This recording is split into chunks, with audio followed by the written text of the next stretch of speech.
Okay, guys. Next, who's up for in the interview booth is our legendary and good friend. Legendary. Yeah, you're legendary in the BB goalie environment. You are. Welcome, Mike. Good to be here. Yeah. How are you? Camp. Yeah. Fired up to be at camp. I mean, honestly though, if you're in this business, if you're not happy to be out on the ice, you're in the wrong place. So, I mean, I spend more time in the rink than I do at home. So, this is home. Yeah. Tell us a little bit about the people who doesn't know who Mike really is.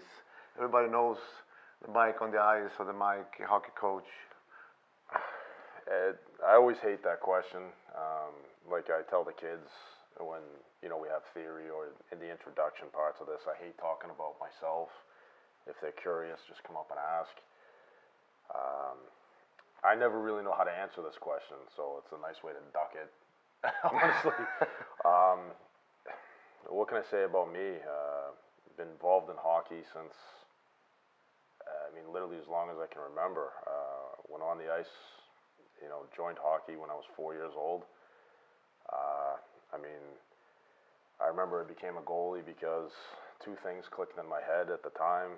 First, the goalie didn't have to change, got more ice time. And at that age, you know how it is, I just wasn't afraid of the puck, so the dad coaches said, "Ooh, that's the goalie." And it kind of stuck for, what are we on now, 40 years. But what's interesting is, you've been many years with us at BB Goalie. You're a big part of, together with the All-Star, but you are one of the main forces here with both the BB Goalie culture, what we want to achieve, how we want to do stuff. And for me, this is interesting a little bit. How did you find out these ideas? How you want to build up the way of teaching kids playing? For me, that's a huge thing.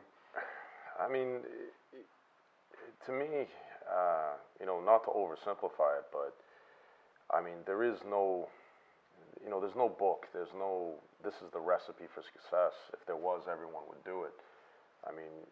You really have to look at things. There's a lot of trial and error, experimentation, but I think the foundation, here with BB, and it's simply, you got to work hard, find solutions. The emphasis on hard work, commitment, dedication. If you really want it, it's not enough to say it. You have to really push yourself, stand out from the others. Like, always be the hardest working guy in the room. To me, it's kind of a little bit of common sense, really. I don't think it's any mystery. And then it's great in this environment. It's great to have a lot of like-minded people who, we differ, we disagree on small details here and there, of course, like we would anywhere else. But everyone agrees on that core thing where hard work is everything. Yeah, but we want to have that environment that we can find new angles, and I think that's also one of the why BB Goalie has been pretty successful the last 5-7 years is that people like coming here, different style of goalies. We hear all the time, I can't be there because there's that style. But in my world and in our environment, we don't actually, do we even have a special style of goalie? No, we don't. Again, I think it's a common sense thing. If there was a specific style that was best, wouldn't everyone do it and then every game ends 0-0? But clearly that's not how hockey works. I don't think we have anything close to a special style. It's more create the individual's style. A guy's got to find his own system, tactic, style that works for him as an individual. And I think that's what part of why this has been so successful, and why the kids are so happy to be here. They're not trained to be robots. They're trained to be themselves. Mm-hmm. Why do you think this is so hard for? I've been thinking about this a lot. How can it be that we are? I don't want to say that we are so much different than everybody else, but I actually believe that we are. Of course, you have many good coaches out there. I mean, it's not like, oh, we are the best or anything, but how can it be that I haven't met people working like we do, and we have a lot of success the last 5-6 years. Kids love to be here, developing really, really strong. And why do you think it's hard to? I mean, for us, it's just simple. I mean, why don't people just continue? Why do you think it's hard to do what we do in a sense? That's a good question. It's always hard to see what's in someone else's mind or predict how they're thinking. Maybe in some cases, I'm sure people see what someone else is doing and just copy it even, without researching what it is or why they're doing it or how that works.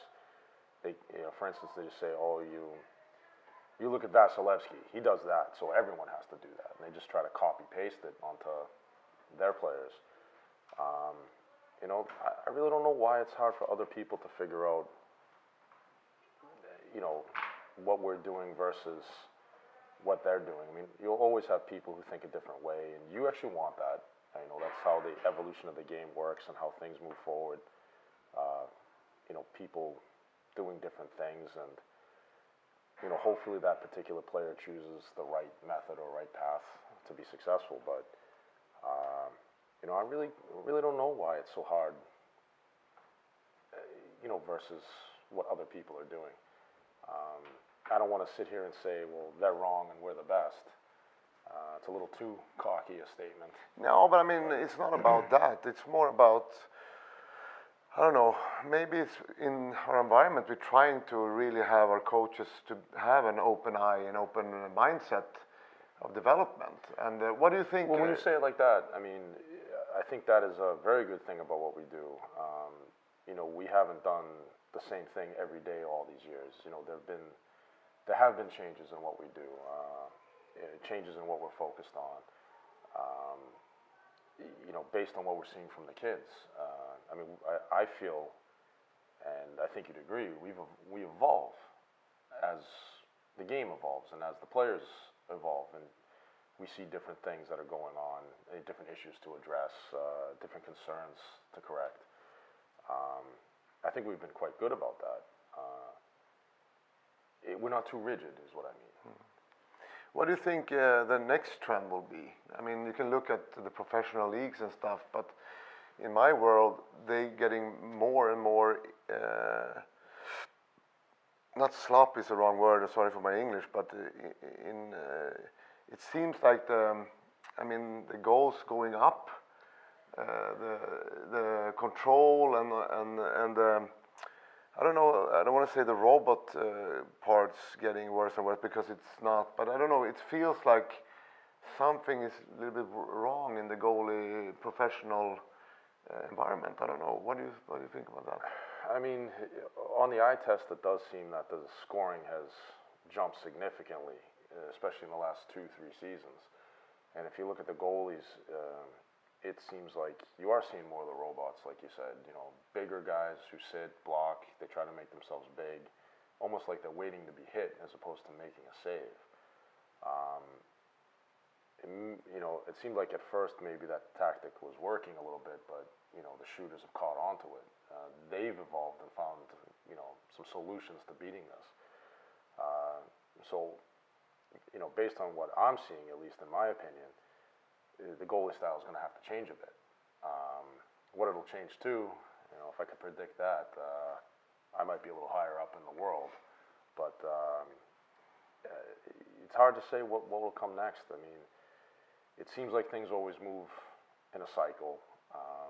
You might have to get back to the more cerebral, more athletic goaltender. The guy who can read the play a little better, is adjusting his game to what's happening in front of him, but can still move and explode to make that, that panic save or, that dramatic save in a very difficult situation. What I'd like to see is to get back to the guys, when our idols, Patrick Waugh, who had his own style, Martin Brodeur, who had his own style, Dominic Hasek, who no one else has had that style. No, it will probably not You happen. probably won't see that again, but sure was fun to watch. Yeah. I mean, you look at in that time period, you had all these guys who were so individualistic, but they were all amazing. I mean, scoring was down. It was hard to beat these guys. You know, a 3-2 game was a high-scoring night. I'd like to see it get back to that. You know, where you actually have to plan for what is our opponent's goalie doing. Now, I mean, it seems like every goalie's doing the same. Or for the most part, not everybody. Painting with a big brush there. What do you think? Let's go back to the BB goalie and the culture. And we've been working really hard. At least, I mean, now we have Pontus working and many other guys. But we started to create this environment, seriousness, and trying to show the kids early what's expected for them in the. I mean, treating them a little bit like adults, actually. I would say. How is your thought about that? And do you think do you think we are? It's wrong to say too hard on the kids and stuff. Apparently, they like this kind of leadership, but it's a thin line, I think, too, being too aggressive and being, you know, too passive. If you. I mean, I love the culture here. I think it's fantastic. I mean, you know me well enough. If I don't believe in it, I won't take part in it. You know, and I wouldn't apply anything I wouldn't want, you know, my own children to go through, or I wouldn't have wanted to be part of myself if I was in the player's position. The culture here is fantastic. I'd say the best phrase that sums up the culture is tough love. We are hard on the kids. We are demanding, but it's at the same time we show the kids that we're like that because we care. We want their success. We want them to go forward. I mean, and you see how the kids respond. They're happy. I mean, the camps have waiting lists. The exclusive is, I mean, kids fight to get into this, and they keep coming back. You know, it seems like no kids ever leave. I mean, it's not like they're locked into a contract, or, you know, they're not prisoners here. They can leave, and no one ever does. So that's a great signal that we are doing something right. The kids are happy, they enjoy it, and the culture has proven to be successful.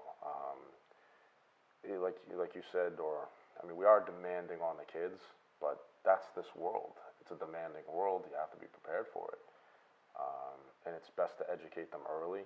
And you know, the earlier they get into it, the earlier they understand this, the harder they work, the more they understand why they're working hard, and you know, leads to positive results. What do you see the next upcoming years? What is the next step for? I mean, for you, for BB, for everything we do. I mean, I'm not talking about more camps or whatever. I think. What do you think, like philosophically a little bit? What do you think is the next way to go? How do you want to tackle stuff? Maybe tough questions. Sorry for that. You're not though. You're not sorry. No. I mean, honestly, you know, we have to evolve with how things change in the world and the game, but we can't get away from the core values. The culture has to remain the same. You know, the tough love, the commitment to hard work, the dedication to the craft. You know, you never want to try to reinvent the wheel, you know. But, you know, we just have to stay on our toes. We have to adapt as things change. You know, when you have these kids in, they all bring their own individual personality. It's like you have a little bit of a different approach to each player because they're a different person, but again, you don't get away from the core values we have here. So I think, you know, to be honest, we've been evolving the whole time because of that, but, you know, not a fortune teller, so I can't tell you what things are gonna look like in 10 years or 20 years. But yeah, I mean, To be honest, it's kind of the old saying: if it ain't broke, don't fix it. And I think what we have going on is certainly working. Yeah, but I hear you. I mean, we are tough, we are demanding, and that doesn't fit everybody. But we chose this way. What do you think about? I mean, like you said, it's a value question too. Well, yeah, we are tough, and that is the reputation, and you know, it's true. It's definitely not. The culture here is definitely not for everybody. Um, a relationship with coach player is, you know, it's almost sacred. You have to be on the same page. You have to click together. You have to have the same values, really. You know, this education we offer really isn't just hockey. It's a bigger education. It's life. I mean, to be successful in any field, you have to be hardworking. You have to be dedicated. To succeed in school, you have to put the time. You have to be dedicated. You have to work hard. Don't have excuses like many have today. Exactly. I mean, you have to take away all the excuses. You have to fight for anything you want. You know, there's a lot of different avenues and paths guys can take to make it. Honestly, I feel the way we do it. Of course, we wouldn't do it if we didn't think it was the best possible path. And it has worked for a high number of guys. But it isn't for everybody. You have to be the right kind of person. We've been fortunate to find a large number of the right kind of person. I believe that a lot of people might look at how tough we are and be a little intimidated at first, but when they try it, you know, the first couple of days can be a little tough, but they fall in love with it. I've actually had people say, "Hey, this is what was missing," and to me, that's the greatest compliment we can get from a player or a parent. That hey, this was the thing we were missing all this time. But I also think we have to mention that too.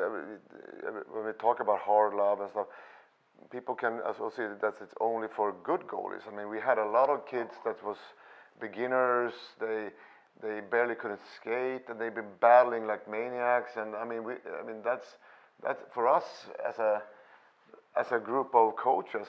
For us to see that kid growing in this environment is also amazing. I think, at least.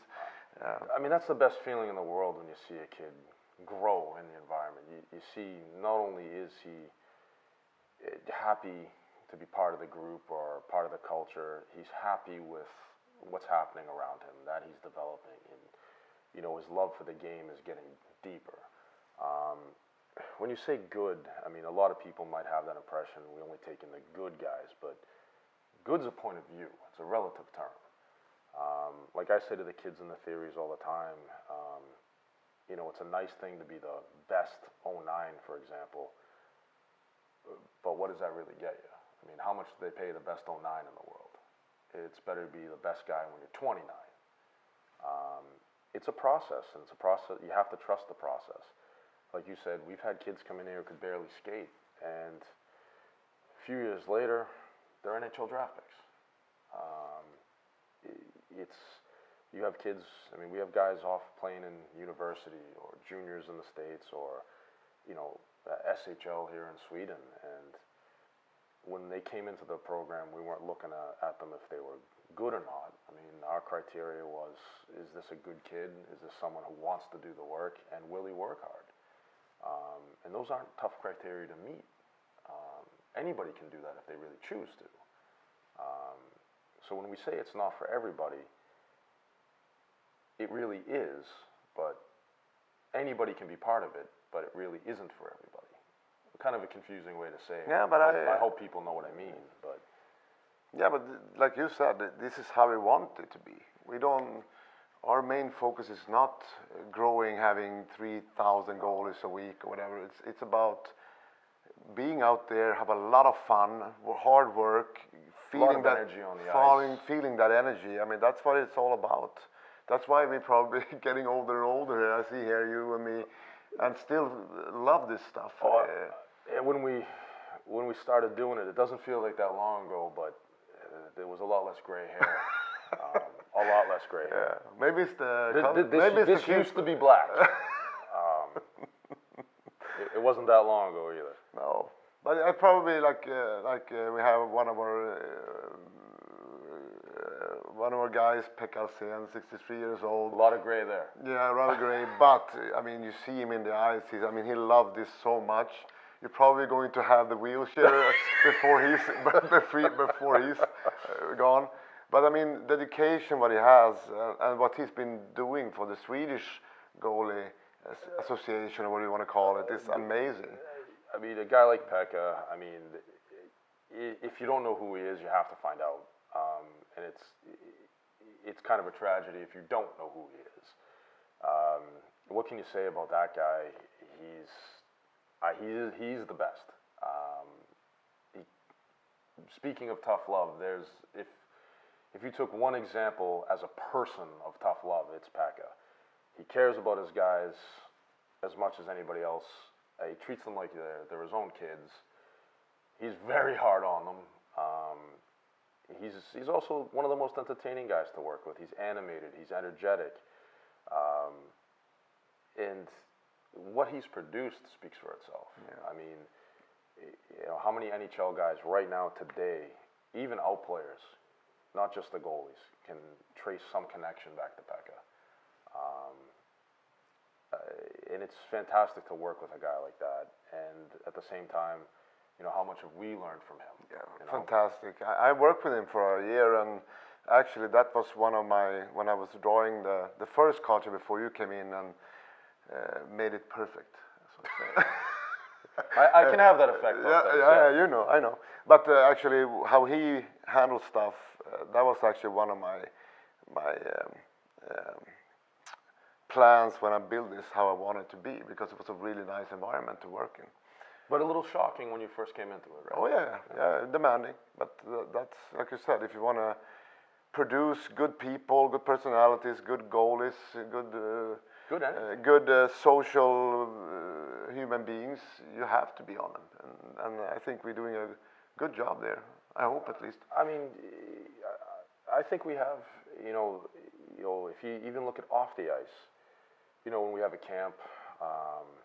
Be it a smaller 2-day thing or, the long weeks in the summer, you have a lot of the guys who are inside our culture in the camp, and you can almost look at them to be, leaders among the players.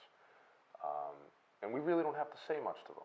They kind of just do it automatically. They take the culture with them wherever they go, including when they're around us. And, like at a big summer camp week, for instance, and there's a lot of new faces, new kids here, first time. These guys kind of show them, this is how it should be, this is how it should be at a camp, this is how it is here, which is a great indicator of the kids are accepting the culture, accepting the message, and adopting it as their own. And with the numbers we can have at a camp, and over the years, we've never had a discipline problem. We've never had an issue with behavior at a camp. We've never had the problems that can arise from having, 150 players in the same rink for a week. And that's a great indicator of the culture works and that the kids enjoy it. I think that's a great signal for what we're doing. Thank you, Mike, for coming here and sharing these thoughts, and I hope we have many successful more years to come. I hope so too, and anytime, I'm never afraid to share my thoughts. My thoughts are usually pretty loud and out there for everybody in the building to hear, so anytime. Yeah, well, that's how we want. Thanks, Matt. Well.